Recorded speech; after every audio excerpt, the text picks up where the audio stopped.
तो यहाँ पे अब ध्यान दीजिए थोड़ा सा आप लोग। हाँ,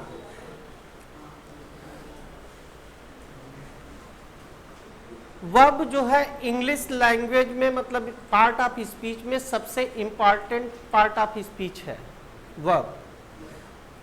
वर्ब को हम क्रिया के रूप में जरूर जानते हैं, लेकिन इंग्लिश में इसका जो अर्थ होता है, वर्ब का मतलब होता है शब्द।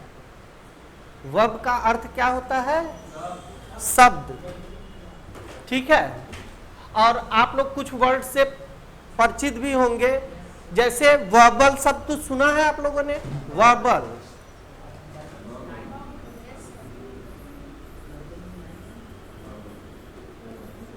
वर्बल बहुत से आपके टेस्ट वर्बल होते हैं। ठीक। और वर्बल और ओरल में कभी कंफ्यूज मतलब होइएगा आप लोग। ओरल का मतलब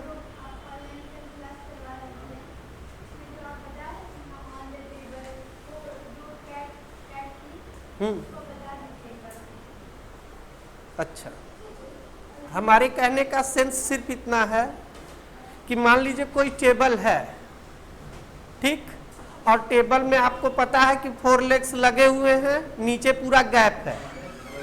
अगर टेबल पर बिल्ली है, कैट, अगर तो हम इसीलिए पहले ही वो बातें सारा डिस्कस कर दिए थे कि अगर मतलब कि इस तरह के ऑप्शन को नहीं रखना चाहिए कि सब सही हो, लेकिन ऑब्जेक्टिव का मतलब भी यही होता है कि सबसे ज्यादा सही कौन सा है। लेकिन अगर बिल्ली जो है टेबल के नीचे बैठी है, इनकी तरह नहीं, टेबल के नीचे बैठी है, तो हमारे लिए तो ये भी सही है कि the cat is under the table. और अगर टेबल के आसपास बैठी है तो यू मतलब जैसे कहीं पे यहाँ इसके पास बैठी है, तो हम ये भी कह सकते हैं कि the cat is sit by the, नहीं बाई भी कह सकते हैं, सराउंडिंग तो बात की बात होगी, चारों तरफ तो बैठेगी नहीं। अगर बाई का मतलब ही होता है के आसपास, के द्वारा तो जो होता है उसके कई मीनिंग्स होते हैं, कई एस्पेक्ट्स होते हैं ना। यहाँ पे बाई का मतलब हम क्या बता रहे हैं? के आसपास। जैसे he is by the gate, तो गेट के आसपास होगा, गेट के, और he is at the gate, तो वो गेट पर मतलब गेट पे चढ़ा नहीं है, लेकिन गेट के पास है। समझ में आया कि नहीं? और ऑन द गेट कह दिए तब तो चढ़ा ही है। अगर वो चढ़ा हुआ है तो आप कह सकते हैं he is on the gate. कुछ समझ में आया बात? तो प्रेपोजिशन गलत होते नहीं है, कंफ्यूजिंग आपको बना दिया जाता है। सर जैसे ऐसा बढ़ा देते हैं कि बस यही इसके साथ यूज होगा, इसके अलावा कुछ नहीं आएगा। अब जैसे हाँ, अंडर भी अगर बिल्ली नीचे है, अब इसका मतलब कोई सत्य मतलब ऐसा फैक्ट तो है नहीं कि बिल्ली वहां पे ही बैठी है, तो ये हमें कोई फिगर रहता तो हमारे लिए पता मतलब करना आसान रहता कि वो अंडर टेबल है कि ऑन द टेबल है कि बाय द टेबल है। ठीक, तो फिगर के साथ वो क्वेश्चन आता तब हमारे लिए वो लॉजिकल क्वेश्चन था। ठीक है, क्या चीज नहीं, एग्जाम में फिगर नहीं आएगा, लेकिन आपको फैक्ट को तो जानना ही चाहिए। आप तो सीख रहे हैं इंग्लिश को एक तरह से ना, और इंग्लिश किसी एग्जाम के लिए पर्टिकुलर इंग्लिश नहीं होती है, सारी इंग्लिश एक जैसी ही होती है, सारे एग्जाम में यही सब पूछा जाता है ना। तो आगे देखते हैं, ये बताना चाह रहे थे कि verb is most important word of the part of speech. और कैसे है, पहली बात समझिएगा, वर्बल, वर्बल के बाद एक वर्ड होता है वर्बोज, जो बहुत अच्छा मतलब बोलने वाला हो, हर समय बड़बड़ाता रहता हो, बोलता रहता हो, वो क्या है?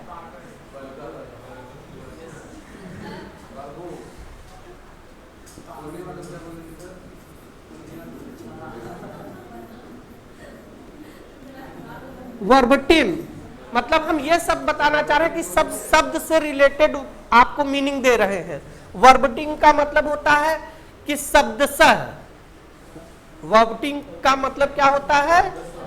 शब्दशः, मतलब कोई चीज ट्रांसलेट हुआ है, शब्द के शब्द हुआ है, शब्द के शब्द हुआ है, तो वो क्या है? वर्बटिम है। उसमें हो सकता है सेंस का अभाव हो, कि लिखा हो कि मेरे पिताजी गऊ हैं, तो इंग्लिश में ट्रांसलेट कर दिया गया हो कि माय फादर इज ए काऊ। तो इस तरीके के सेंटेंस को मतलब वर्बटिम आप समझ लीजिए ना। लेकिन जो है ऐसा भी हो सकता है, गलतियां हो सकती हैं। हमेशा मूड को ट्रांसलेट करना है। किसको ट्रांसलेट करना है? मूड को। कुछ ऐसे ट्रांसलेशन में गलतियां भी हो जाती हैं कि मतलब मेरा सर चक्कर खा रहा है, तो my head is eating circle and circle. कुछ लोग मतलब गलती करते हैं कि वर्ड टू वर्ड मतलब वर्ड फॉर वर्ड ट्रांसलेट करते हैं। ओके, तो लेकिन अब इससे आगे बढ़ते हैं। ये बातें तीनों समझ में आई। वर्बल का मतलब क्या हो गया? शाब्दिक। वर्बोज मतलब ज्यादा बोलने वाला, और वर्बटिम मतलब क्या होता है? और ज्यादा बोलने वाले को टॉकेटिव भी कहते हैं। क्या कहते हैं? हाँ,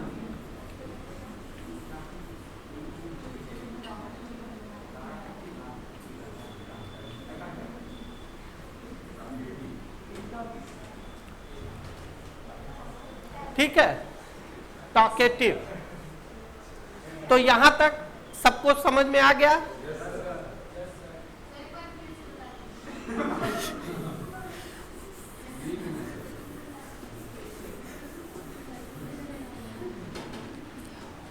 वर्बल मतलब शाब्दिक, ठीक है।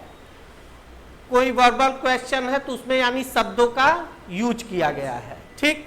अभी आप हो सकता है कभी रीजनिंग की तैयारी या कर रहे हो कुछ लोग, तो रीजनिंग में देखेंगे वर्बल और नॉन वर्बल रहता है, ठीक।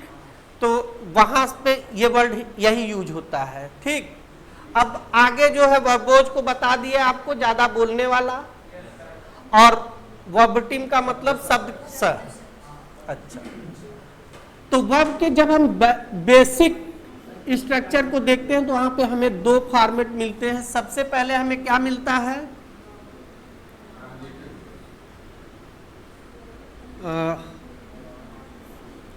Auxiliary verb. क्या?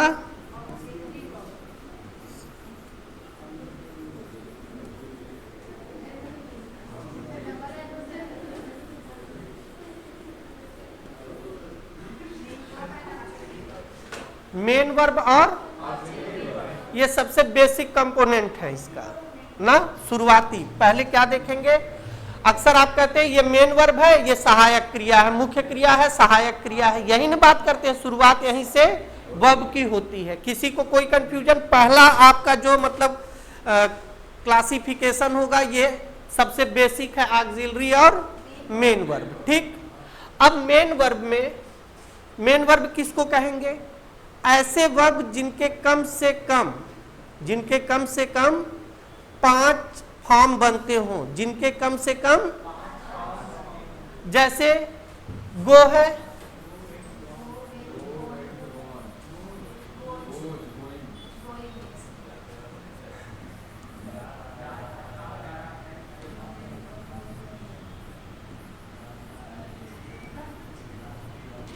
देखिए आप ही लोग सब बोल रहे हैं, लेकिन यहां से क्या है कि आपकी नॉलेज भी इंप्रूव हो रही। क्या चीज? गो वेंट, अच्छा, एक gone, go went, gone, going, goes, ठीक है। अच्छा, तो यहां पे मान लीजिए आपको जैसे एक वर्ब दे रहे हैं डू, तो आपको पता है डू के 3 फॉर्म तो ऐसे हो गए, do, did, done, do, did, done, and doing and does. Clear है? इसी तरीके से बी वर्ब के फॉर्म क्या होते हैं? Is, am, are, was were. Be verb के फॉर्म क्या क्या है? इज, एम, आर प्रेजेंट में यूज होता है, वाज वर पास्ट में यूज होता है, और बीन परफेक्ट में यूज होता है। बीन कॉन्टिन्यूअस के लिए है, और बीन जो है उसका परफेक्ट। तो इसके करीब 8 फॉर्म बन गए। कितने बन गए? तो मेन वर्ब वो होंगे, जो मेन बात को मत भूलिएगा कि एटलीस्ट उसके कितने फॉर्म होंगे? 5 फॉर्म होंगे, ठीक। अच्छा, अब हम आते हैं यहां तक, अगर सबको समझ में आ गया है तो इसको चाहिए तो नोट डाउन कर लीजिए पहले आप, ताकि बात आपको आगे समझ में आती रहे।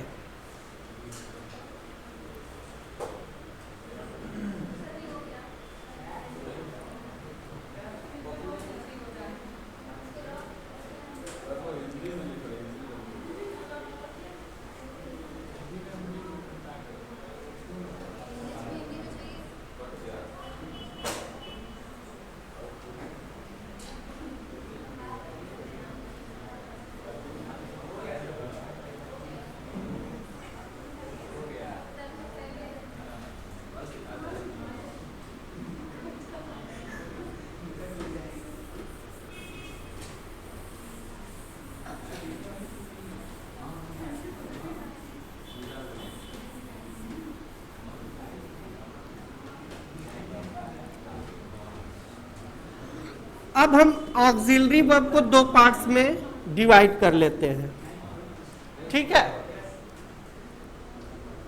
एक है आपका प्राइमरी,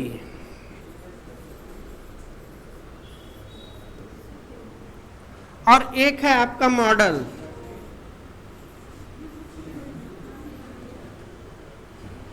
प्राइमरी और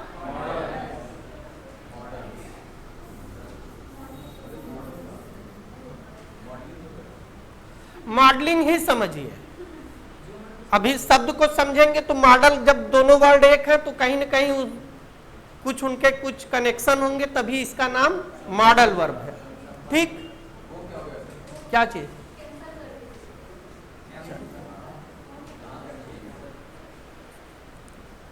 अब जो है प्राइमरी, प्राइमरी वर्ब तीन होंगे, बी, हैव और डू, ठीक है।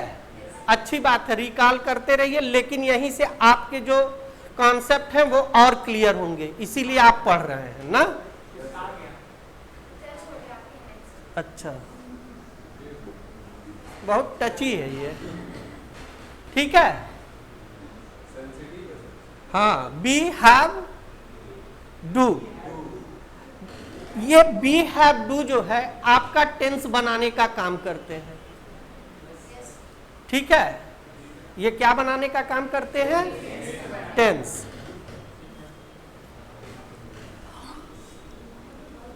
और इनकी जो टोटल संख्या होती है वो होती है 11। इनकी टोटल संख्या, टोटल नंबर कितना है? Is, am, are, was, were, has, have, had, do, does, did. Do, does, did. तो लिख लीजिए पहले बी का, is, am, are, was, were, is, am, are, was, were, has, have, had,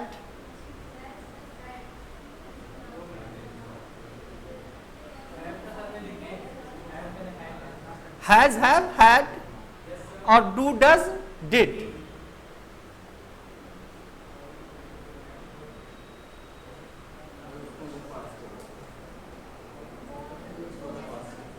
ठीक है।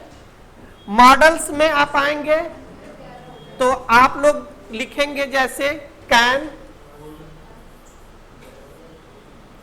Could,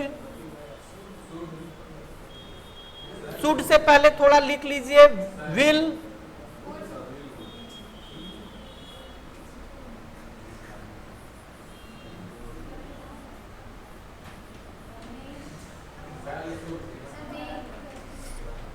will, would,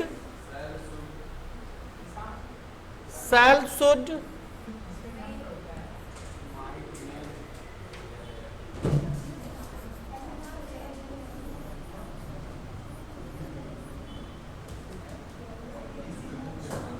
may, might,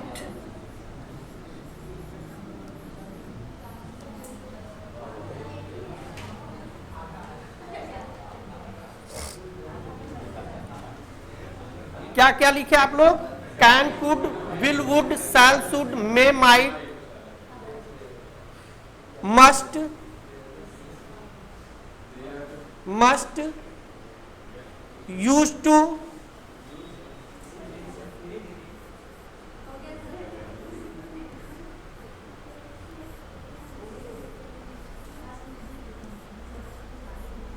use to, ought to,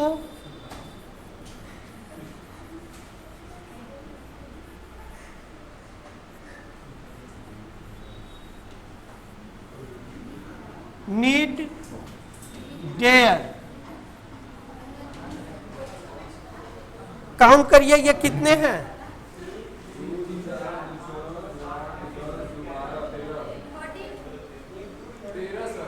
13। और इधर कितने हुए थे? 11। ठीक है, 11। तो 11 और 13 कुल कितने हुए? 24। आज आप लोगों के सामने पहली बार एक ऐसा नंबर आया है, एक ऐसा फिगर आया है कि कुल हेल्पिंग वर्ब की जो संख्या है वो 24 है। इसी से सारी इंग्लिश बोलनी है, लिखनी पढ़नी है।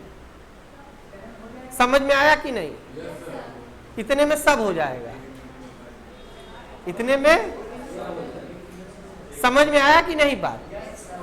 कुल 24 हेल्पिंग वर्ब्स हैं जिनकी सहायता से हम पूरे इंग्लिश को लिखेंगे, पढ़ेंगे, बोलेंगे। क्लियर? अच्छा, प्राइमरी ऑक्सिलरीज का क्या है?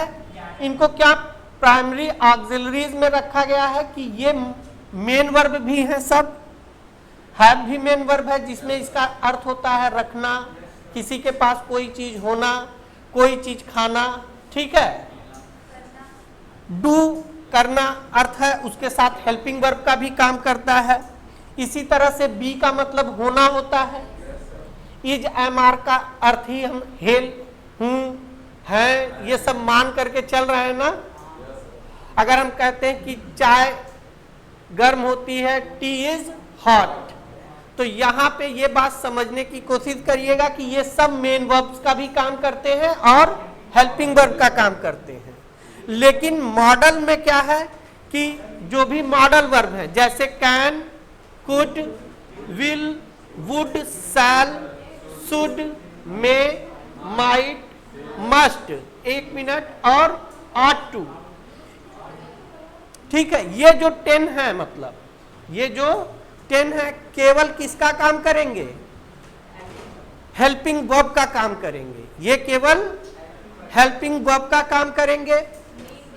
और नीड, डेयर जो है ये सेमी मॉडल्स हैं, इनको फिर अलग लिखने की कोई जरूरत नहीं थी। ये भी जो है आपके मेन वर्ब और हेल्पिंग वर्ब का काम करते हैं। और यूज टू जो है ये मॉडल वर्ब का भी काम करता है, और मॉडल वर्ब के साथ साथ यह एडजेक्टिव का भी काम करता है। ठीक है, तो लिख लीजिए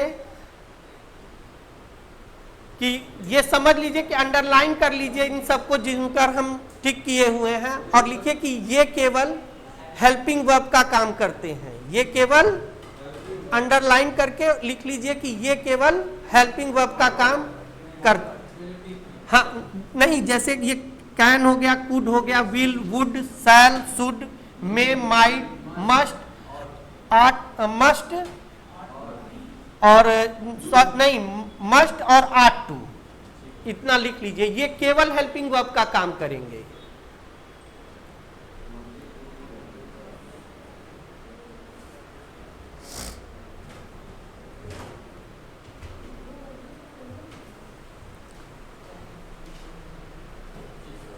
अच्छा, बचा कौन कौन सा? Need, dare, use to. तो नीड, डेयर को हमने बताया कि ये सेमी मॉडल वर्ब्स होते हैं। क्या होते हैं? और सेमी मॉडल वर्ब्स कहने का मतलब क्या है कि यूज टू जो है मॉडल वर्ब तो है ही, साथ ही एडजेक्टिव भी है। लिख लीजिए, यूज टू मॉडल वर्ब भी है और एडजेक्टिव भी है। तो मॉडल वर्ब और एडजेक्टिव लिख लीजिए।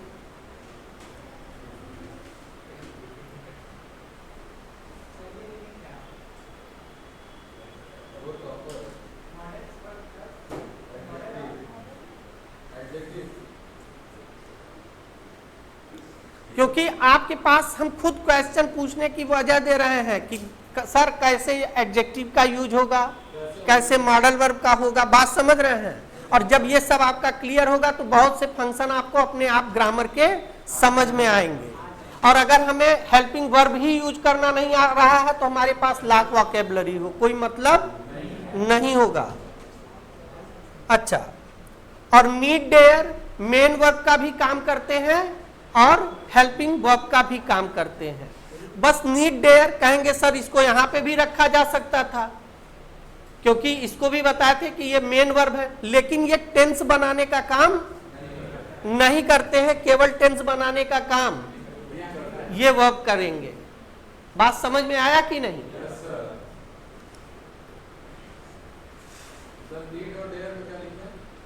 नीड और डेयर हेल्पिंग वर्ब और मेन वर्ब दोनों का काम करते हैं। सेमी मॉडल्स इनको कहते हैं। सेमी मॉडल, सेमी का मतलब क्या होता है? आधा। अच्छा,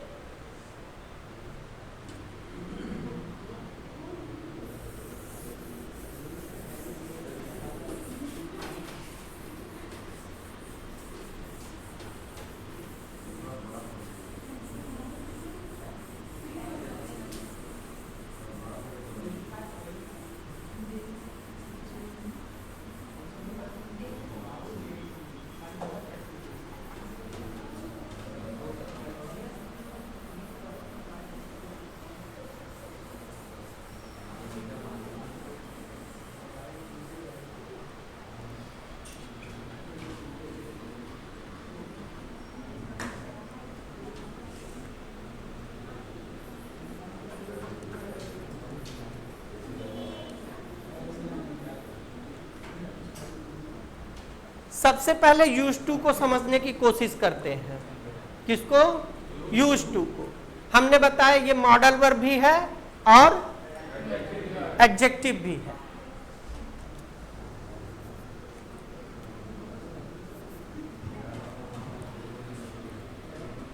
use to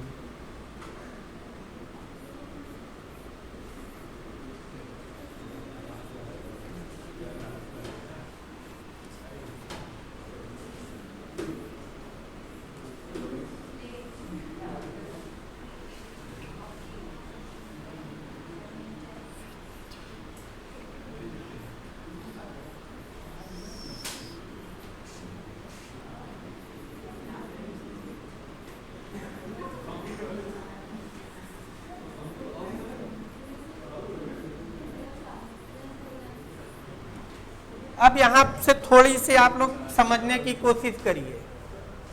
he used to play with us, यहां पे क्रिकेट शब्द लिख लीजिएगा।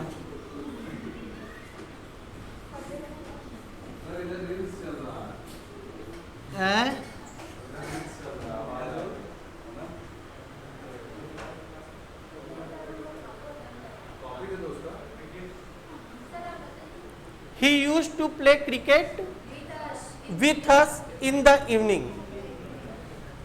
अब ग्रामर को यहां से समझने की कोशिश करते हैं कि ही तो सबको पता है प्रोनाउन है, ठीक, लेकिन ये सेंटेंस क्या कर रहा है? यूज टू के साथ जब भी V1 आएगा, यूज टू के साथ जब भी V1 आएगा तो यूज टू का मतलब क्या होगा कि ये पास्ट की हैबिट बताएगा। क्या बताएगा? पास्ट की हैबिट। कोई ऐसी हैबिट जो अब तक आप लोग छोड़ चुके हो, याद करिए। हैं? अच्छा, समझ में आया? तो पास्ट की हैबिट, जैसे मैं क्रिकेट खेला करता था, मैं आई यूज टू प्ले क्रिकेट, और जब मैं ये बात कह रहा हूं तो एक आज के बाद ये बात याद रखिएगा। हाँ, समझिएगा, अब से याद रखिएगा। ओके, यूज्ड इसे कभी नहीं कहेंगे। ये आपको सुनाई दे रहा है क्योंकि आपके कान में पहले से ये वर्ड गया हुआ है तो सब समझ में आ रहा है कि डी कहीं छिपा हुआ होगा, लेकिन डी इसका साइलेंट रहता है। ठीक है,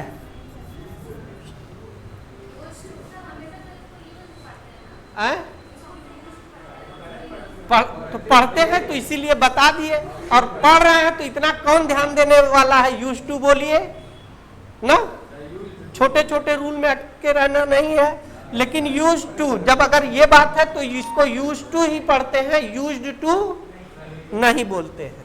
अच्छा, तो यूज टू, वह मेरे घर आता था, वह मेरे घर आया करता था। मैं स्कूल बस से जाती थी, मैं स्कूल बस से जाया करती थी। ठीक, तो इसका ट्रांसलेशन बहुत सिंपल हो गया कि I use to go to school by bus. I use to go to school by bus. तो यहां पे यूज टू के साथ जब V1 होगा तो ये मॉडल वर्ब होगा। इसको आप नोट कर लीजिए कि यूज टू के साथ जब वर्ब का फर्स्ट फॉर्म होगा तो ये मॉडल वर्ब होगा। यूज टू के साथ जब V1 का यूज होगा तो वह मॉडल वर्ब होगा। यूज टू के साथ जब V1 वर्ब का फर्स्ट फॉर्म, तब यह मॉडल वर्ब होगा। ठीक, अच्छा,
नेक्स्ट सेंटेंस को पढ़िए, क्या लिखा है। I am use to the dust of Banaras, मतलब बनारस की जो धूल है उसका मैं आदी हूं। ठीक है, का आदत होना, का आदी होना। यूज टू का एक अर्थ क्या होता है, का आदत होना, का आदी होना। ठीक, और उसके पहले हमेशा बी वर्ब आएगा। क्या आएगा, अब बी वर्ब को हम पहले ही बता चुके हैं कि यहाँ पे is, am, are, was verb कुछ भी हो सकता है ना, तो इसीलिए आई एम हो गया। उसे यहाँ पे मतलब जो है कि वो देर तक उसे पढ़ने की आदत थी, देर तक उसे पढ़ने की आदत थी। He was use to reading, अब यहाँ पे V1 नहीं आएगा। He was used to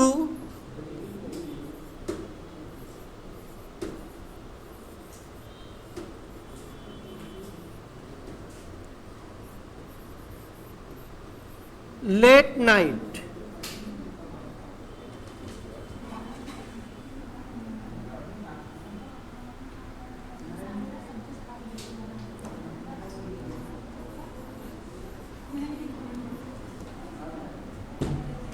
He was used to reading late night। ध्यान दीजिएगा, जहां जहां नाउन आता है वहां पे अगर वर्ब की जरूरत पड़ती है तो हमेशा आईएनजी फॉर्म में आता है, हमेशा। तब हम उसे जीरंड के रूप में जानते हैं। जीरंड पढ़ेंगे, हो सकता है पहले से आप पढ़े हो तो जानेंगे। एकदम फोकस रहेंगे। आपको लगता है कि अगर आपकी इंग्लिश अच्छी है तब भी ध्यान से सुनिए, कुछ न कुछ आपको जरूर आपके काम की चीज मिलेगी। और अगर वीक है तो फोकस करेंगे तो एक एक बातें हम बताने के लिए आपके सामने हैं। ठीक है, तो हम यहाँ पे ये बता रहे हैं कि डस्ट नाउन है कि नहीं है, और द आया है, इससे पता चल रहा है। लेकिन अगर यहाँ पे डस्ट आया है और हमें वर्ब का कोई फॉर्म रखना है तो हम आईएनजी लगा करके, जैसे मुझे घंटों टहलने की आदत है, मुझे घंटों तो I am use to walking for hours at Lanka, मुझे लंका पर घंटों टहलने की आदत है। कुछ समझ में आ रहा है? तो यहां पे हम वॉकिंग लगा देंगे, टू वॉक नहीं लिखेंगे, नहीं तो सेंटेंस क्या होगा, एम के साथ तो आएगा नहीं। वो लंका पे घंटों टहला करता था, आदत थी उसकी। ही यूज टू वॉक या ही यूज टू, मतलब जो भी आप कहना चाह रहे हैं आप पास्ट की हैबिट में बोल सकते हैं। बात समझ में आया कि नहीं? अच्छा, फिर ये बात आप लोगों को समझ में आ गया। और यहां पे यूज टू क्या है? एडजेक्टिव है। यूज टू क्या है? यानी यूज टू के पहले is am are was verb होगा, बी फॉर्म का बी वर्ब होगा, और उधर कोई नाउन होगा या आईएनजी फॉर्म में वर्ब होगा। क्या क्या आपने समझा? इधर कोई नाउन होगा या वर्ब होगा, तो किस फॉर्म में होगा? और उस यूज टू के ठीक पहले क्या होगा? Helping verb.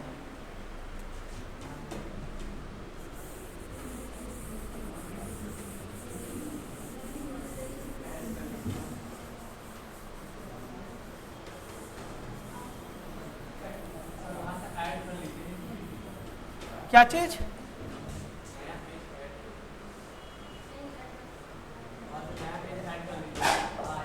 अच्छा,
ठीक है। और नाउन क्यों कह रहे हैं बार बार? ये बात याद रखिएगा कि एडजेक्टिव हमेशा किसको मॉडिफाई करता है? नाउन को। अगर वो केवल वर्ब को करता तो फिर उसको एडजेक्टिव कहा नहीं जा सकता था। बात समझ में आया कि नहीं? तो ये फॉर्मेट होगा, I use to play cricket, मैं क्रिकेट खेला करता था। I am use to playing या बैटिंग फॉर आवर्स, मुझे घंटों बैटिंग करने की आदत है। सबको समझ में आ गया? यहां तक लिखना चाहिए तो लिख लीजिए इस फॉर्मेट में।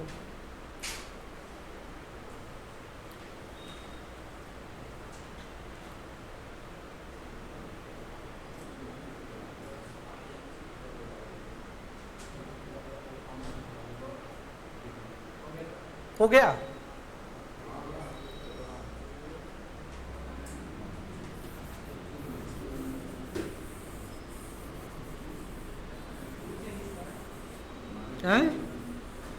चलिए,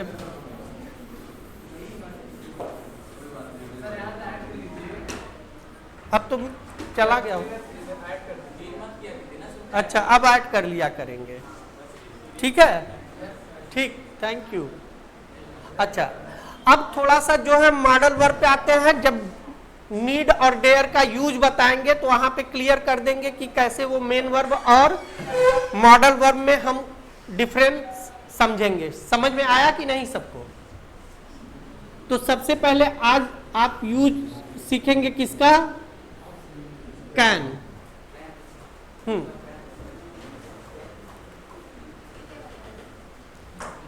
तो कैन के यूज को थोड़ा इजी वे में आप लोग, कैन का तो अर्थ सकना होता है, सबको पता है, लेकिन जो पता है आपको वो तो बताना ही है, जो आपको बहुत सी चीजें नहीं पता है वो भी बताना है, दोनों बताना है हमें, ठीक है। और निश्चित रूप से बहुत सी ऐसी चीजें बताएंगे जो आपको पता है, जो आपको नहीं पता है, जो आपको किताबों में भी जनरली नहीं मिलेगा, ठीक है। सारे एस्पेक्ट को हम लोग यहां पे देखेंगे।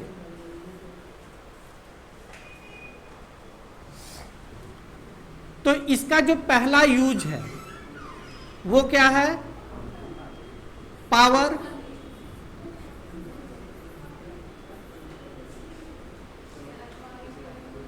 And ability, power and ability लिख लीजिए। कैन का जो पहला यूज है क्या है? Power and ability.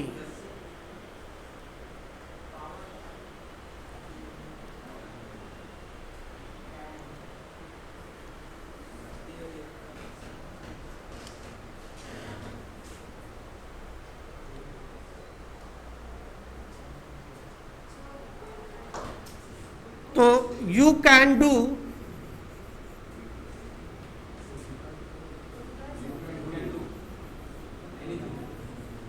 Anything, yes,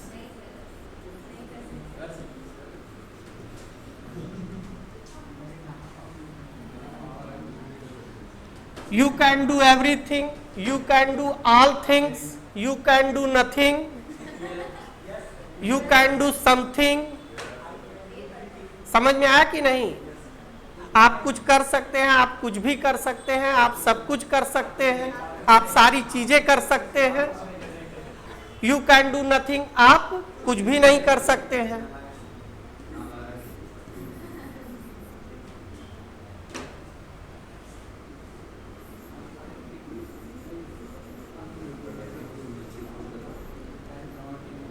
you can not, ध्यान से देखिएगा, कैन नॉट में हमने स्पेस नहीं रखा है। बात को समझिएगा, स्पेस नहीं रखे हैं। कैन नॉट इसको पढ़ेंगे can not, can not, can not, ठीक। और इसका एक जो फॉर्म जो बहुत पॉपुलर है आप लोगों के सामने वो क्या है? कांट, ठीक। तो लेकिन ये याद रखिएगा कि केवल यही एक ऐसा हेल्पिंग वर्ब है जब नॉट इसके साथ लगाएंगे तो स्पेस नहीं रहेगा, बाकी सारे हेल्पिंग वर्ब्स के साथ स्पेस जरूर देंगे। डिड नॉट जब हम लिखेंगे तो ऐसे नहीं लिखेंगे डिड नॉट, लेकिन उसके बाद जो भी एब्रिविएटिव फॉर्म्स होंगे, जो भी संक्षिप्त फॉर्म होंगे, डिंट हो गया, उसको डिडंट पढ़ेंगे भी नहीं, डिंट हो गया, या जो है इजंट हो गया, तो वहां पे तब आपको जोड़ करके लिखना ही है, वो तो एक अलग बात हो गई, वो सबके साथ है। केवल कैन नॉट की स्पेलिंग जब नॉट उसके साथ पूरा पूरा जोड़ेंगे तो स्पेस नहीं देंगे। तो you can not,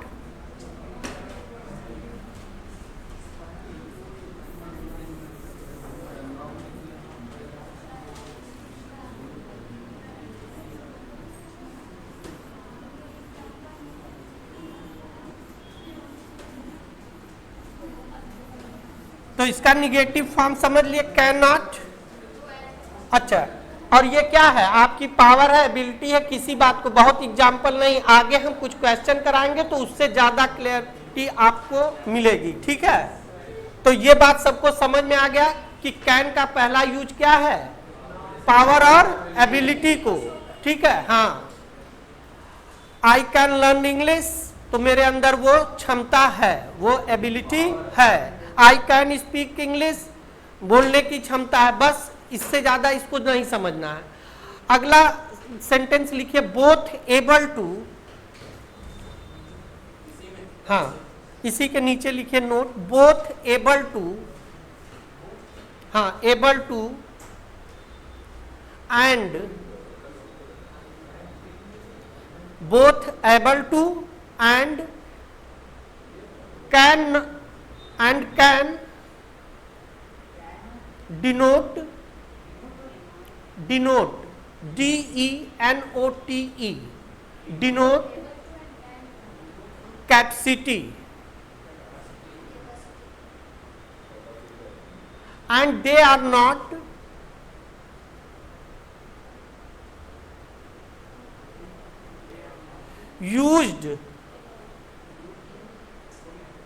are not used together in a sentence.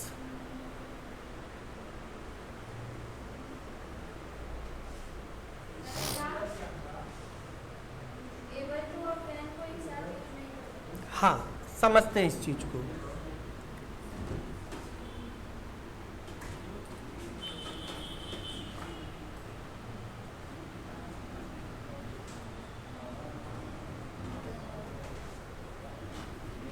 जैसे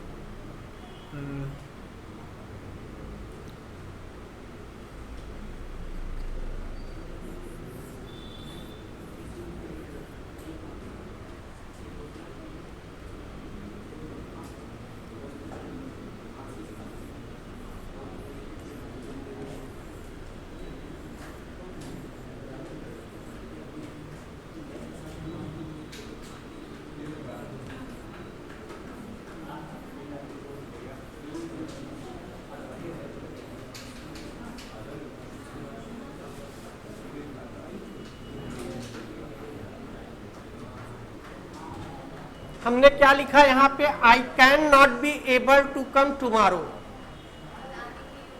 कल मैं आ नहीं पाऊंगा, कल मैं आने में सक्षम नहीं हो पाऊंगा कुछ।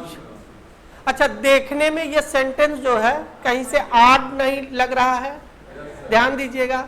बोलने में भी बहुत जो है फ्लुएंसी के साथ आप बोल सकते हैं ना। तो देखिएगा ग्रामर में होता क्या है, क्वेश्चन वही पूछे जाते हैं आपसे जनरली जो माना जाता है कि गलत है, लेकिन लोग जानते हैं कि ये सही है। ऐसा ही जनरली होता है, आप समझ रहे हैं ना इस बात को। और लेकिन वो क्या होता है, जनरली गलत ही होता है, लेकिन वो एक मान्यता के रूप में चलती चली आती है और हम जानते हैं कि ये ऐसा सही है।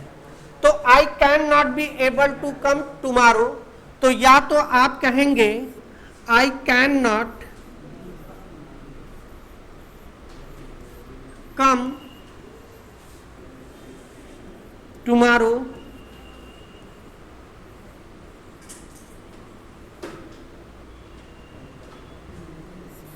अब चूंकि टुमारो से क्या पता चल रहा है, ये सेंटेंस फ्यूचर की बात कर रहा है, तो कैन नॉट को अगर हमें रिप्लेस करना है तो आई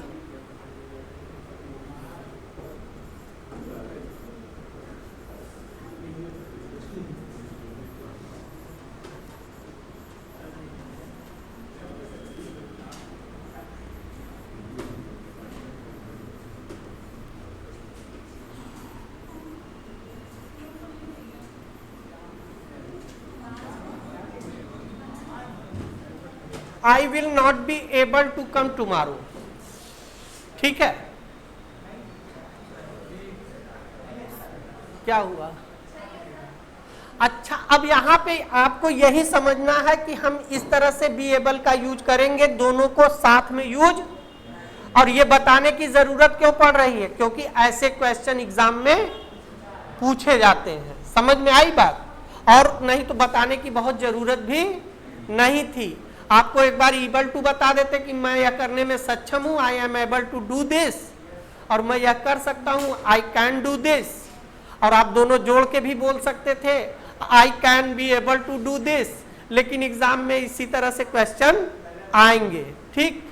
अच्छा, तो आपको समझ में आ गया कि करेक्ट कौन सा सेंटेंस है। ये दोनों करेक्ट है और ये क्या है, इनकरेक्ट है। आप लोग इसको लिख लीजिए।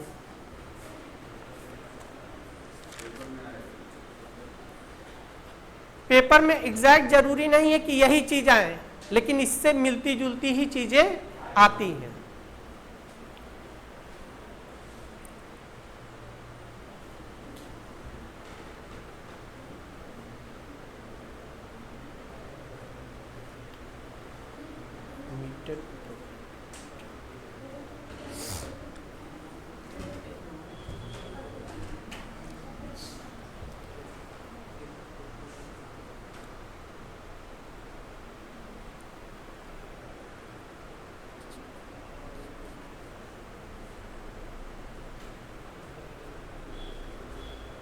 अब एनर्जी खत्म होने लगी है क्या आप लोगों के?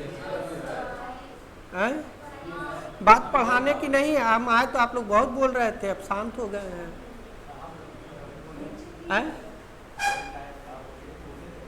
नहीं, चलिए ठीक है, तो ऐड हो गया ये। अच्छा,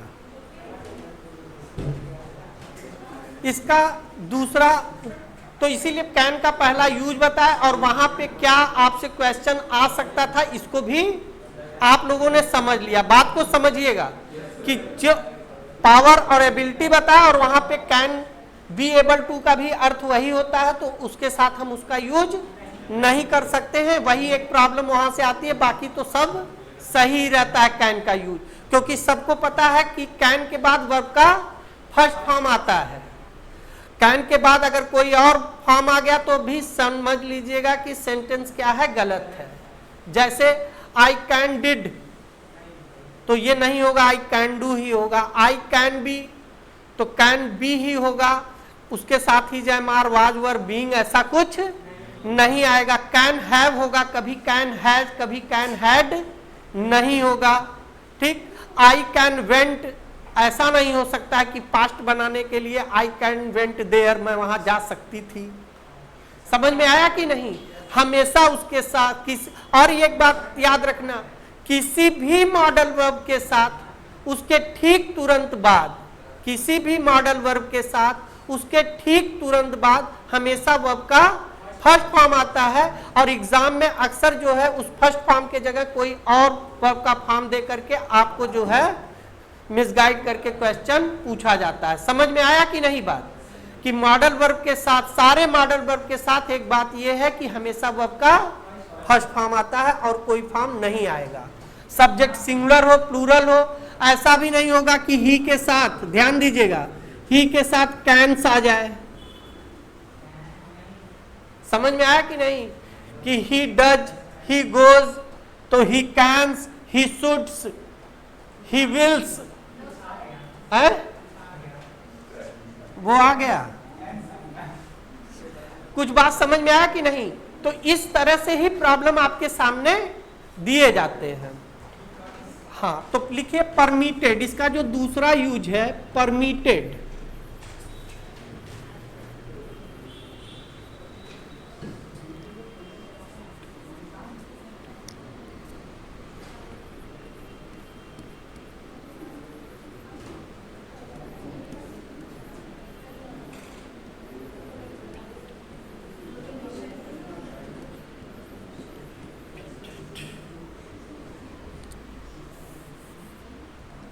परमिटेड मतलब क्या है? कोई चीज का आपको परमिशन देना हो, किसी चीज की परमिशन लेनी हो, कोई चीज आपके लिए अलाउ किया जा रहा है, ठीक है।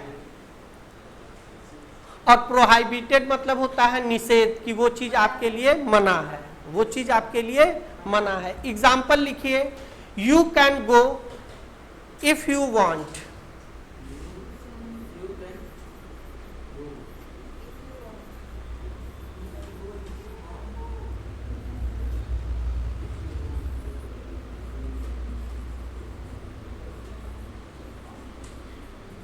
You can go if you want, आप जा सकते हैं। It means you are permitted to go, you are allowed to go, you are permitted to go, you are allowed to go. आपको परमिशन है जाने की, आप कहीं पे वर्क कर रहे हैं, क्लास कर रहे हैं, तो अगर आप जाना चाहते हैं तो यू मे गो, अगर आप जाना चाहते हैं तो you can go if you want, अगर आप चाहते हैं। और इसी बात को एक सेंटेंस में कहना हो, यू मे गो, यू मतलब अगर आप जाना चाहते हैं तो जाइए, कोई बात नहीं है। मे गो का मतलब ये नहीं कि आप जाइए ही, और कैन गो के साथ हमने इफ यू वांट लगा दिया तो यू मे गो का भी काम हो गया यहाँ पे। लेकिन यहाँ पे ये बात आप लोगों को समझ में आ गई कि परमिशन देने के लिए, ठीक। अच्छा, फिर यू कैन नॉट,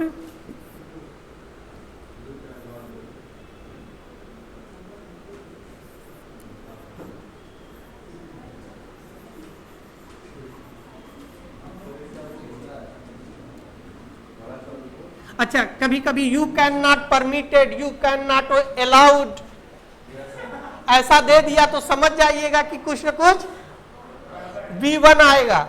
और या तो ये सेंटेंस कैसे सही होगा, यू कैन नॉट बी, तब बी लगेगा, उसके बाद V3 आ जाएगा, ये पैसिव वॉइस में हो जाएगा, you can not be permitted, you can not be allowed.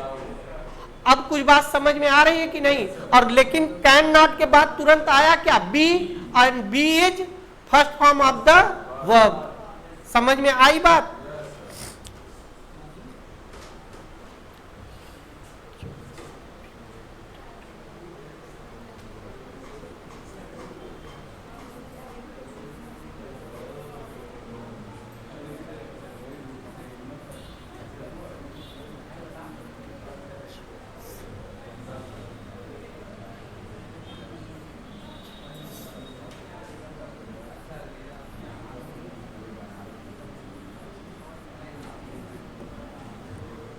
क्या लिखा हुआ है? You can not wear jeans at work. तो क्या है? प्रोहिबिशन है, निषेध है, आप ये पहन नहीं सकते हैं। ठीक है, you can not wear jeans at work. सबको समझ में आ गया यहां तक? It means you are prohibited, you are prohibited to wear। फिर नेक्स्ट लिखिए, हाँ,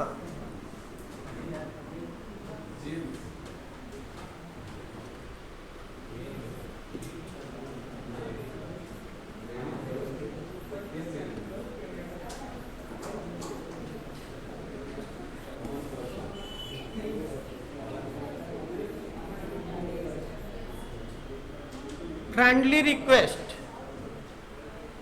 फ्रेंडली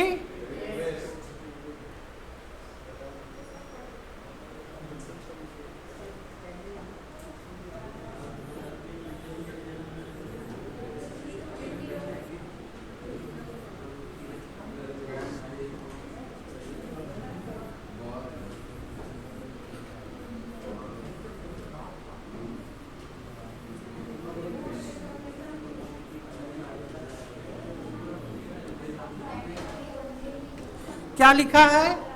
कैन आई, क्या मैं अब तुम्हारी, मतलब यहाँ पे तो फ्रेंडली रिक्वेस्ट है, क्या मैं तुम्हारा या तुम्हारी किताब ले सकती हूँ, ले सकता हूँ? ठीक है। और टेक का मतलब क्या हो जाएगा कि उसमें पता ही नहीं चलेगा। देखिए, हिंदी में तो हम कभी ये नहीं कहते हैं कि मैं आपकी किताब उधार ले सकता हूँ। निश्चित है, ये बात सबको समझ में आनी चाहिए। हमारे भाव यही रहते हैं कि ले सकते हैं, बाद में वापस कर देंगे।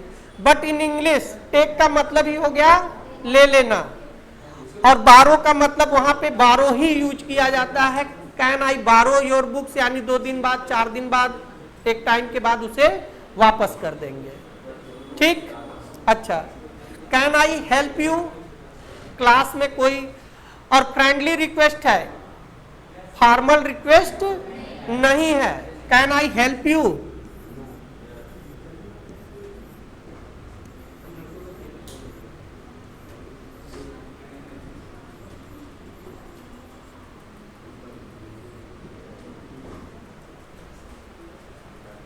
आप पिज्जा लेके खा रहे हैं, कोई फ्रेंड आया, कैन आई टेक 1 बाइट, और ये कहते कहते ले भी लिया है, तो ये कैन का है, वहां फॉर्मल कुछ नहीं है, लेकिन उसने सोचा पहले कह ही दे।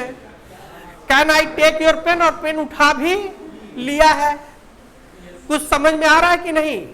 इस तरह का जो यूज है आप कैन के साथ करते हैं। और ध्यान दीजिएगा, अभी कुछ देर पहले क्लास में आप ही लोगों ने कहा था मूड, तो ये आपके मूड को ही शो कर रहा है, और जो मूड को शो करे वही मॉडल वर्ब्स है। ये आपके हर तरह के मूड को मतलब शो करता है, आप खुश हैं कि दुखी हैं कि गुस्से में हैं। ठीक है, आप हम्बल हैं, कैसे आप बात कर रहे हैं, सारी चीजों को मॉडल वर्ब्स आपके शो करता है। और जो टेंस है वो आपके समय और टाइम को शो करते हैं लेकिन आपके मूड को नहीं बताते हैं। बोलिए। नहीं, विनम्र। हम्बल मीन्स विनम्र। हाँ, हम्बल रिक्वेस्ट। तो कैन आई हेल्प यू, और ये कहते कहते अगले ने उठा भी दिया, आप गिरे हुए हैं। तो ये क्या है? ऐसा नहीं है कि मतलब जो है कि गिड़गिड़ाहट के साथ फिर आप आज्ञा देंगे तो अगला उठाएगा। हाँ, तो फ्रेंडली रिक्वेस्ट के लिए हम कैन का यूज करते हैं। नेक्स्ट लिखिए पॉसिबिलिटी।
अब ये क्या है? थ्योरेटिकल पॉसिबिलिटी है smoking can cause cancer.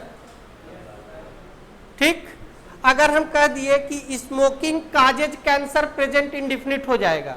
Smoking causes, इसका अर्थ होगा कि स्मोकिंग से कैंसर होता है, स्मोकिंग से कैंसर होता है। लेकिन ये क्या कह रहा है सेंटेंस? हो सकता है, और ये यह बताना चाह रहा है कि सबको नहीं होता है, लेकिन ज्यादा पॉसिबिलिटी है 60% 70% की। अगर आप बहुत यूज करेंगे तो आपको हो सकता है। ठीक है, तो ये पॉसिबिलिटी को यहां पे शो कर रहा है, जो कि मोर पॉसिबिलिटी के सेंस में आप यूज कर सकते हैं। ठीक है, आगे बढ़िए। हो गया? इसका एक एग्जाम्पल और लिख लीजिए। Anyone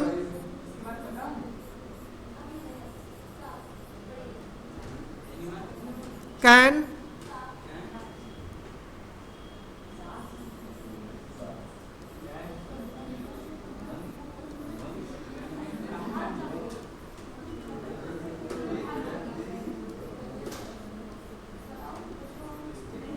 anyone can make a mistake, anyone can make a, किसी से भी गलती हो सकती है, सबसे हो सकती है। ठीक है, anyone can make a mistake। तो ये एक थ्योरेटिकल पॉसिबिलिटी की भी बात करता है। कैन के यूजेज आपको समझ में आ रहे हैं? अच्छा, तब लाइक कर दीजिए, कमेंट कर दीजिए, और क्या क्या कहते हैं, शेयर भी कर दीजिए। This news can not be true. This news, ये पावर की बात कर रहा है, एबिलिटी की बात कर रहा है, रिस्क किसकी बात कर रहा है?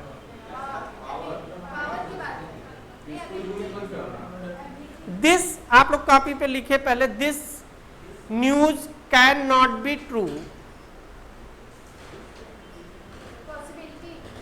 पॉसिबिलिटी की ना, लेकिन जो बोल रहा है उसको पूरा कॉन्फिडेंस है। This news can not be true. This news can not be true.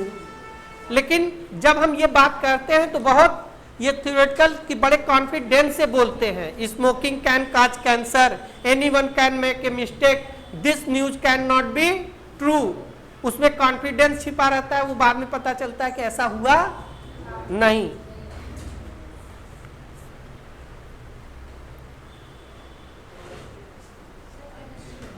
क्या चीज?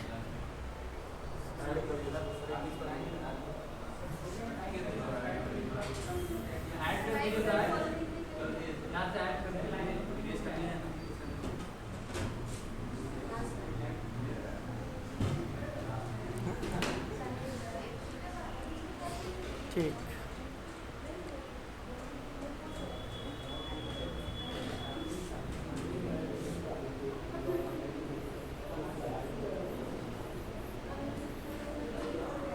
Could.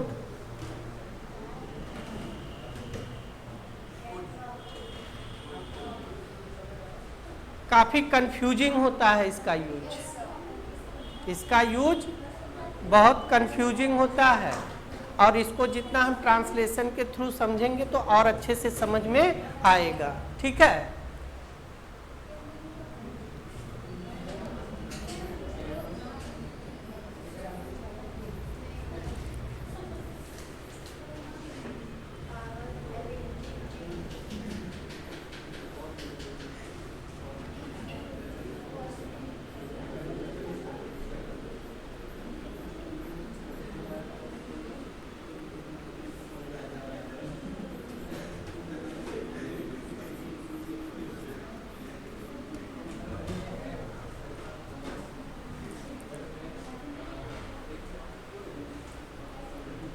power and ability of past।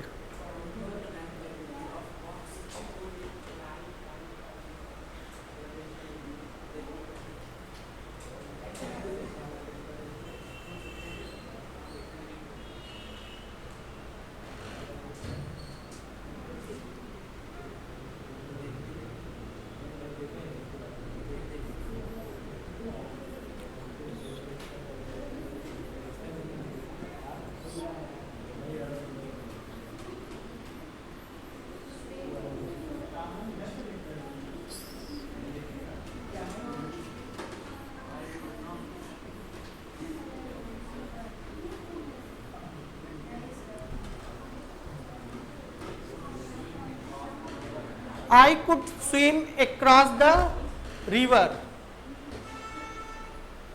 Hard fail हो जाएगा ऐसे।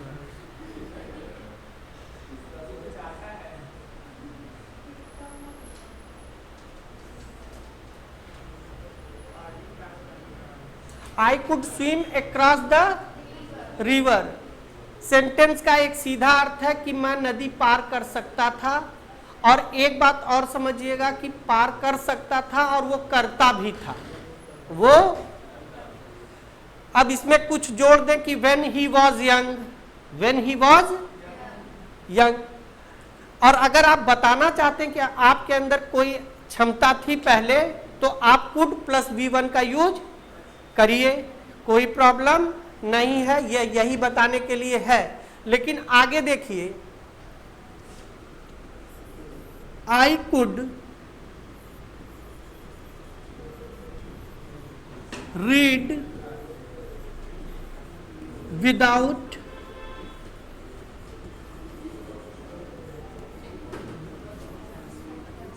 glasses।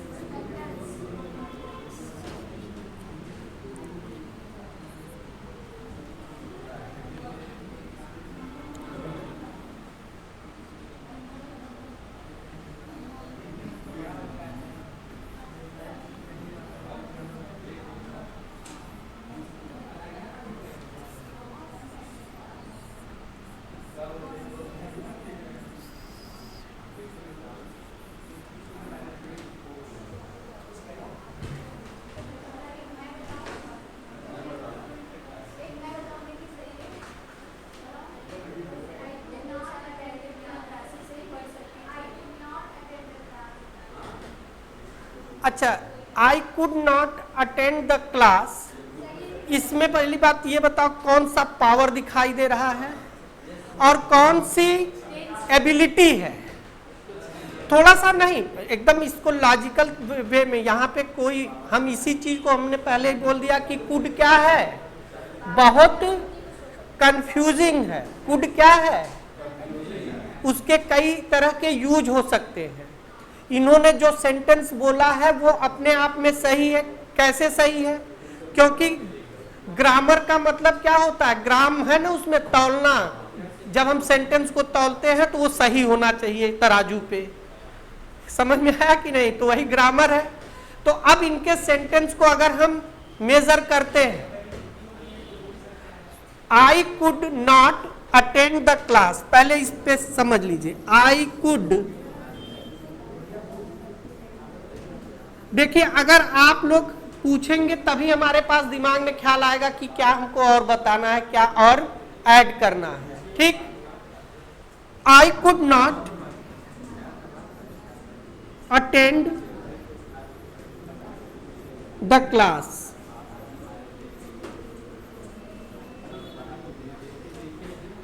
और इस सेंटेंस में ध्यान से देखिएगा, आई कुड नॉट वर्ब का फर्स्ट फॉर्म, द क्लास। कहीं पे सेंटेंस में तो कोई गड़बड़ है नहीं, जो भी सेंटेंस का स्ट्रक्चर है वो अपने आप में क्या है? सही। लेकिन आई could not attend the class, ये पावर होना और ना होना के बारे में तो बता नहीं रहा है, और न ये कोई एबिलिटी बता रहा है। तो भैया ये बता क्या रहा है? ये बता रहा है कि कल मैं क्लास नहीं आ सकी, कल मैं क्लास नहीं कर सकी। कुछ समझ में आया?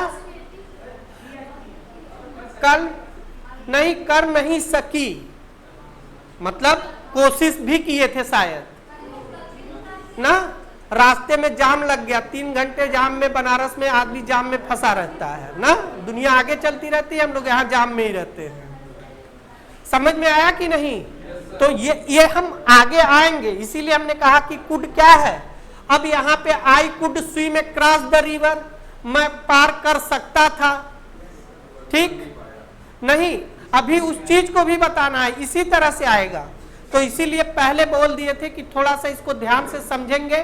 और आधी इंग्लिश में लोग तो मॉडल वर्ब में जाकर के हार मान जाते हैं कि हमको अंग्रेजी नहीं आएगी, और कुछ ऐसा पढ़ते पढ़ते भी मान लेते हैं कि हमको अंग्रेजी आएगी ही नहीं। लेकिन ऐसा कुछ नहीं है। This is the easiest language of the world, दुनिया की सबसे आसान भाषा है। आसान जो होती है वही भाषा जो है क्या है? स्प्रेड करती है। कोई भी चीज हो आसान, जैसे चाय बनाना सबको आता होगा, चलिए अच्छी बात है, ठीक है। आप जो है मस्कुलिन है, जेंडर के आदमी है, तो नहीं बनाना चाहिए, अच्छी बात है, आगे और काम देगा ये गुण, ठीक है। तो कहने का सेंस कोई आसान चीज हो। आखिर टी शर्ट हो गया, लोअर हो गया, आदमी ज्यादा क्यों पहनने लगा? कंफर्टेबल फील होता है, आराम से पहन लिया, प्रेस करने की उसकी बहुत चिंता नहीं है। लेकिन अभी आपको धोती कुर्ता पहना हो, साड़ी पहनना हो, तो मतलब थोड़ा सा क्या होता है कि तो जो चीजें अनकंफर्टेबल होती है, भले ही वो आपकी पारंपरिक, धीरे धीरे क्या होता है उसका यूज कम होने लगता है। तो अंग्रेजी कहीं पे आसान है, आखिर क्यों सब लोग इसको इजीली, और देख रहे हैं कहीं कुछ गलत नहीं हो रहा है, अर्थ बदलते चले जा रहे हैं। तो थोड़ा सा इंग्लिश को ध्यान से पढ़ने की कोशिश करिए, और मेरा प्रॉमिस है कि आप स्पोकन वगैरह सब कुछ समझेंगे अगर क्लास को करेंगे, कहीं कुछ और पढ़ने की जरूरत नहीं है। तो ये बात हम आगे आपको समझाएंगे। लेकिन इसका अर्थ क्या है? आई could not attend the class का अर्थ क्या है? कल मैं क्लास नहीं कर सकी, मैं कल वहां नहीं पहुंच सका। I could not reach there yesterday ना, मैं तुम्हारा काम नहीं कर पाया। I could not do your work. यहां तक आप लोगों को बात समझ में आ गई होगी। तो अभी जो है इसका अर्थ, हेलो, समझ में आया आपको? यहां तक समझ में आई बात? अभी इसको हटाते हैं।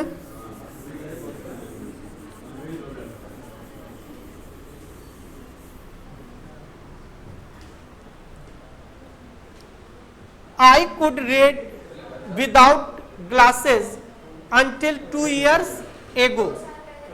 2 साल पहले तक मैं बिना चश्मे के पढ़ सकता था, यानी वो पावर, वो ताकत मेरे अंदर थी। एबिलिटी की बात नहीं है, पावर की बात है। लेकिन अगर मेरा पावर भी खराब होता, जब मुझे पढ़ने की एबिलिटी ही नहीं होती, दोनों बात समझिएगा।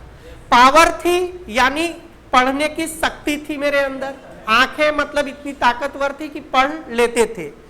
लेकिन पढ़ कैसे लेते थे? क्योंकि पढ़ने की एबिलिटी भी थी।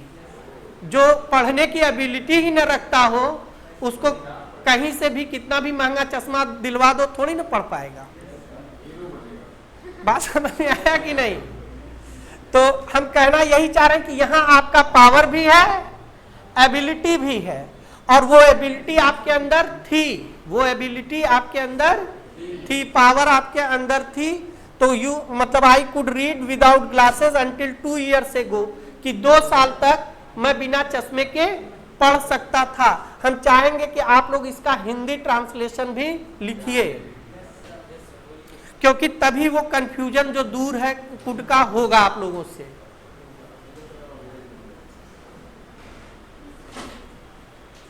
लिखिए।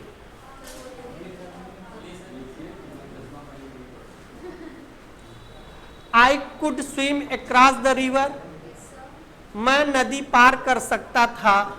ब्रैकेट में लिख लीजिए, क्षमता थी और पार करता भी था।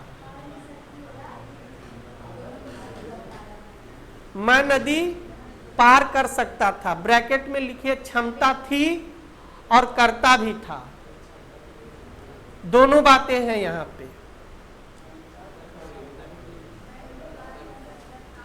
हाँ, और मैं नदी पार कर सकता था, इससे तो एक अर्थ ये भी निकल सकता है कर सकते थे लेकिन किए नहीं। तो यही बात है, ये इतना कंफ्यूजिंग है कि आपको हर जगह थोड़ा सा और 2-4 ट्रांसलेशन इसके समझ लिए तो आपको यूज एकदम समझ में आ जाएगा। सब सारी चीजें पानी हो जाएंगी आपके लिए एकदम। हाँ, एकदम पानी की तरह साफ, फ्रेश वाटर एकदम ना।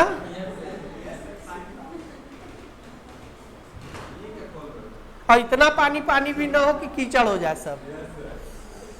आई could read without glasses until 2 years ago, 2 साल पहले तक मैं बिना चश्मे के पढ़ सकता था। हिंदी लिखिएगा, मैं 2 साल पहले तक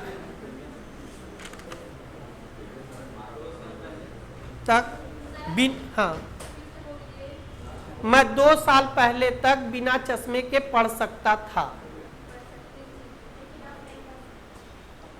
तो ये क्षमता थी मेरे अंदर ना, और मैं पढ़ती थी, मेरे अंदर क्षमता थी और मैं पढ़ती थी बिना चश्मे के। अब भी पढ़ती हूं लेकिन और स्पेक्टिकल्स, ऑप्टिकल्स सब उसके लेकिन ग्लासेस का जब भी अर्थ आएगा तो इसका मतलब आपके पावर वाले चश्मे से ही होगा। ऑप्टिकल्स का भी वही अर्थ होगा। और सन, अच्छा, जो धूप में आप लगाते हैं तो उसके साथ सन ग्लासेज भी कहना होगा, ठीक है। गॉगल्स भी आप कहते हैं। सोच लीजिए आपके सामने कितने वर्ड हैं चश्मे के लिए ना।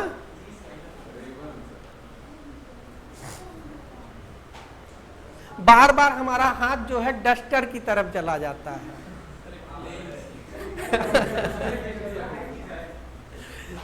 बार बार जो मेरा हाथ है, पहले पढ़ाते थे, आदत हो गई है। और उस पर पढ़ाना हमको कहीं इजी वन लगता है क्योंकि पढ़ाते पढ़ाते आदत बन गई। आई could read without glasses until 2 years ago। अच्छा,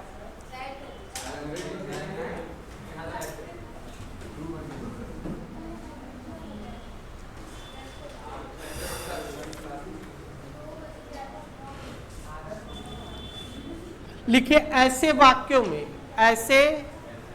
में, और अभी पावर एबिलिटी आप पास्ट ही चल रहा है। ऐसे वाक्यों में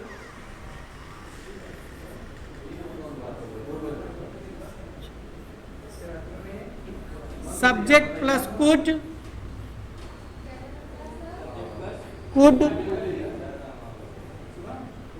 प्लस V1 का यूज करते हैं।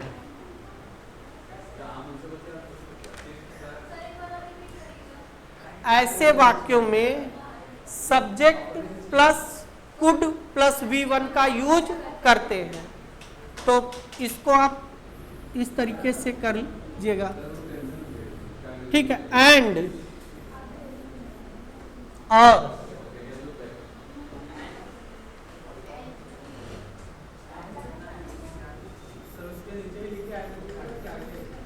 उसी के नीचे लिख लीजिए।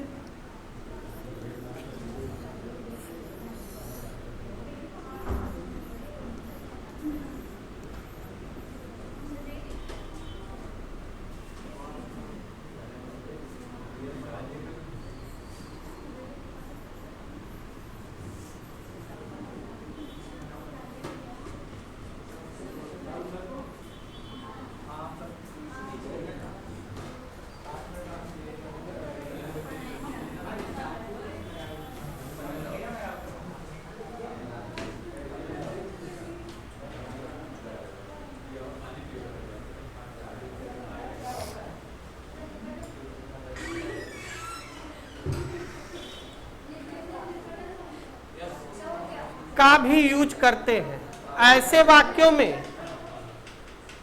ऐसे वाक्यों में थोड़ा सा ध्यान दीजिए, इस समय मत बात करिएगा। ऐसे वाक्यों में जो ऊपर के दो वाक्य थे कि मैं तैर सकता था, तैरता था और तैरा,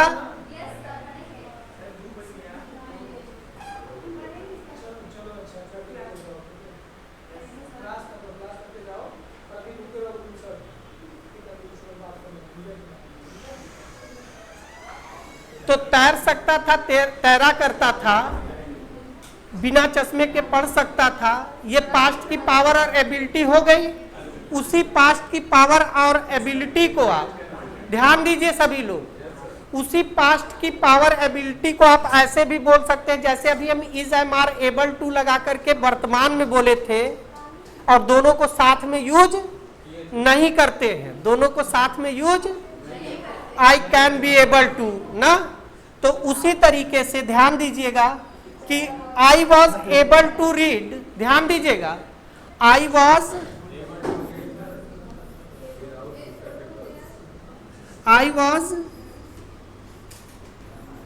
able to read, I was able to read, सभी लोग लिखिएगा I was able to read. पहले लिख लीजिए तो तुरंत बता रहे हैं। I was able to read without glasses, ये लिखा हुआ है I was able to read without glasses, without glasses until 2 years ago, until 2 years ago।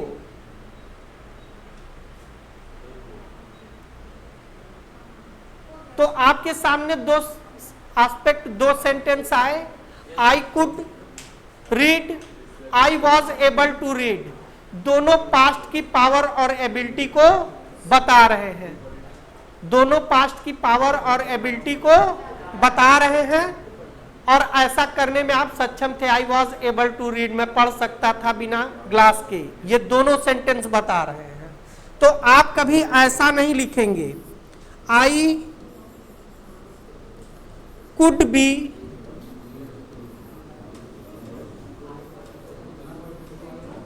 Able to read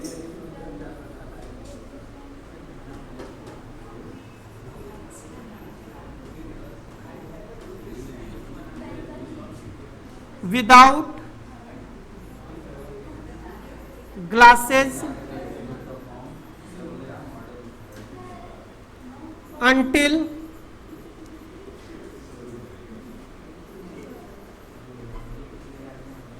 2 years ago। I could not be able to read without glasses until 2 years ago। लिख लिया आप लोग?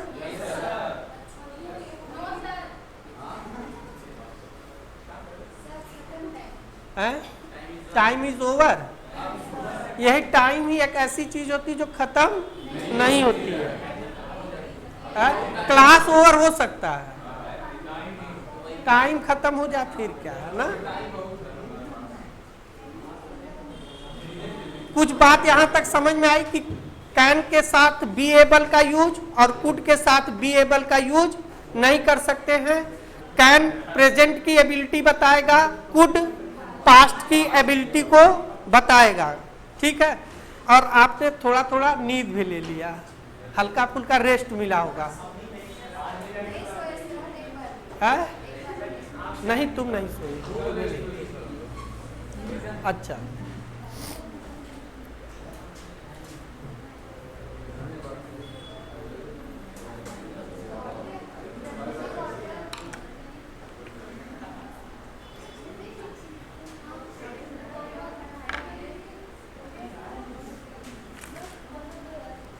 कुछ word लिखिए आप लोग,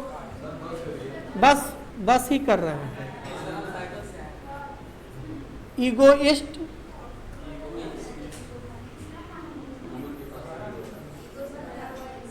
egotist लिखिए ना, अल्ट्रुइस्ट,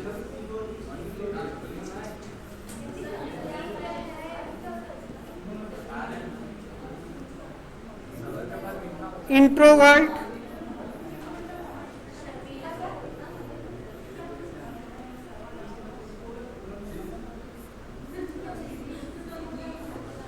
एक्सट्रोवर्ट, इसको भी कैपिटल में कर देते हैं।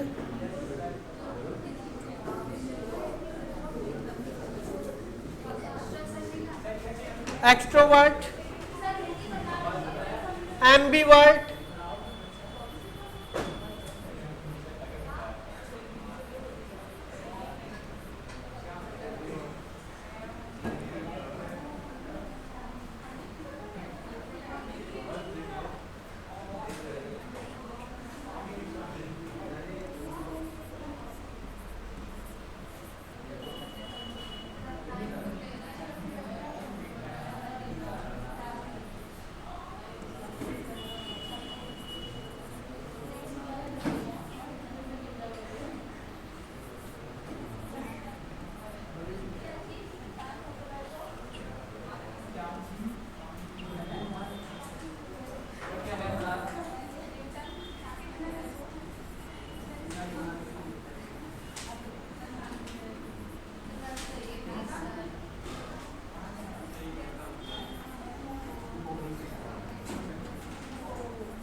सभी लोग लिख लिए?